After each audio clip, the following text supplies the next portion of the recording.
నిన్ను చూసి రిజెక్ట్ చేసిన వాడు పై రూపాన్ని చూసి రిజెక్ట్ చేస్తున్నాడు ఈ లోకంలో. నువ్వు ఇంటర్వ్యూకి వెళ్తావు, ఇంటర్వ్యూకి వెళ్ళినప్పుడు మొత్తం నిన్నేం చేయడు, ఒక 4-5 ప్రశ్నలు అడుగుతాడు. ఆ 4-5 ప్రశ్నల్లో నువ్వు ఏంటికైనా సరిగా కన్ఫ్యూజ్ అవ్వచ్చు, ఆ టైంలో టెన్షన్గా ఉండుండొచ్చు, లేదా ఇంట్లో ఏదో ప్రాబ్లం ఉండదు ఆలోచిస్తూ ఉండుండొచ్చు, లేదా వస్తుందా రాదా అన్న భయంతో ఏదైనా ఉండొచ్చు. కానీ ఏదో 2 ప్రశ్నలకి సమాధానం చెప్పకపోతే వెంటనే ఏం చేస్తారు, రిజెక్ట్ చేస్తారు. ఫెయిల్ అయిన వాళ్ళందరూ అజ్ఞానులుగా సుమా గుర్తుపెట్టుకోండి. ఏదో కొన్ని మార్కులు తగ్గినంత మాత్రాన వాళ్ళందరూ చేవ తెచ్చిన వాళ్ళు కాదు, వాళ్ళలో కూడా వెరీ టాలెంటెడ్ పర్సన్స్ ఉంటారు. చాలా మంది చూడండి, మార్కులు తక్కువ వస్తే ఇంకా చవట, చేతగానోడు, పనికి మాలింది, పనికిరానోడు ఇలా లెక్కల్లో. కానీ వాడు ఏ విషయంలో ఏ రేంజ్కి వెళ్ళిపోతున్నాడో, వాడి సామర్థ్యం ఏంటో, వాడి టాలెంట్ ఏంటో, వాడు ఏ విషయంలో ప్రావీణ్యత గలవాడో, ఏ విషయంలో వాడు గొప్పవాడో వీళ్ళకి తెలుసా? తెలీదు.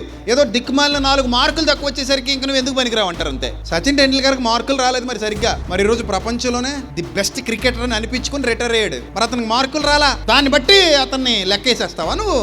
అలాగా విజయ పదంలో ఎదిగిన వాళ్ళు వందల వేల మంది ఉన్నారు. కాబట్టి పై రూపాన్ని చూసో, మార్కుల్ని చూసో, లేకపోతే ఇంకోటి చూసో మనుషుల్ని క్యాలిక్యులేట్ చేయకూడదు, రిజెక్ట్ చేయకూడదు. కానీ ఇది మనిషికి అలవాటు. పై రూపాన్ని చూసే రిజెక్ట్ చేసేస్తారు, పై రూపాన్ని చూసే వేస్ట్ అనేస్తారు. అంతవరకే మనిషి నేర్చుకున్నాడు. కానీ దేవుడు అలా కాదు. దేవుడు ఒకరిని సెలెక్ట్ చేసుకున్నాడంటే దేని చూసి సెలెక్ట్ చేసుకుంటాడమ్మా? హృదయాన్ని చూసి సెలెక్ట్ చేసుకుంటాడు.